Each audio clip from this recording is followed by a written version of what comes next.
ಪರಮೇಶ್ವರನೇ ಜೋಗಿಯಲ್ಲವೇ? ಸ್ವಾಮಿ, ಹೊಟ್ಟೆ ತುಂಬಾ ಹಸಿತಾ ಇದೆ. ಇಡ್ಲಿನೋ ದೋಸೆನೋ ಏನಾದ್ರೂ ಇದ್ರೆ ಕುಡಿ ಸ್ವಾಮಿ. ನಾವು ನೀವು ಯಾವ ಲೆಕ್ಕ ಉಳುಗಳಲ್ಲವೇ? ಇವನ್ ತಟ್ಟೆಲಿ ಇಡ್ಲಿ ಇದ್ರೂನು ಅವನ್ ತಟ್ಟೆಲಿರೋ ದೋಸೆಗೆ ಆಸೆ ಪಡ್ತಾವನೆ. ಅವನ್ ತಟ್ಟೆಲಿ ದೋಸೆ ಇದ್ರೂನು ಇವನ್ ತಟ್ಟೆಲಿರೋ ಇಡ್ಲಿಗೆ ಆಸೆ ಪಡ್ತಾವನೆ. ಆದ್ರೆ ಏನು ಇಲ್ದಿರೋ ನಂತರ ಸಾವಿರಾರು ಭಿಕ್ಷುಕರು ಒಂದೊತ್ತು ಊಟಕ್ಕೆ ಎಷ್ಟು ಕಷ್ಟಪಡ್ತಾ ಇದೀವಿ ಗೊತ್ತೇನ್ರು?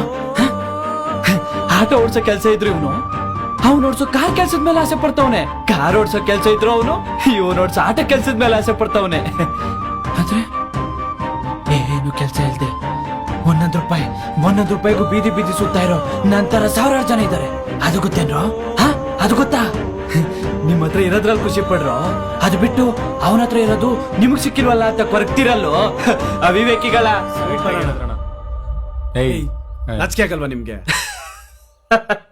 ನಿಮ್ಮಿಬ್ಬರ ಕಥೆನೂ ಇದೆ ಕಣ್ರೋ. ಅರೇಂಜ್ ಮ್ಯಾರೇಜ್ ಆಗಿರೋ ನೀನು ಇವನಾಗಿರೋ ಲವ್ ಮ್ಯಾರೇಜ್ ಮೇಲೆ ಆಸೆ ಪಡ್ತಾ ಇದ್ಯಾ. ಲವ್ ಮ್ಯಾರೇಜ್ ಆಗಿರೋ ಇವನು ನೀನಾಗಿರೋ ಅರೇಂಜ್ ಮ್ಯಾರೇಜ್ ಮೇಲೆ ಆಸೆ ಪಡ್ತಾವನೆ. ಆದ್ರೆ ಮದುವೆ ಯೋಗನೇ ಇಲ್ದೇ ಇರೋ ಅದೆಷ್ಟು ಜನ ಈ ಪ್ರಪಂಚದಲ್ಲಿದ್ದಾರೆ ಗೊತ್ತೇನ್ರ ನಿಮ್ಗೆ? ಗೊತ್ತಾ? 30 ವರ್ಷ ಆಗೋಯ್ತು, ಇನ್ನ ನನ್ನ ಮಗ ಮದುವೆ ಆಗಿಲ್ಲ.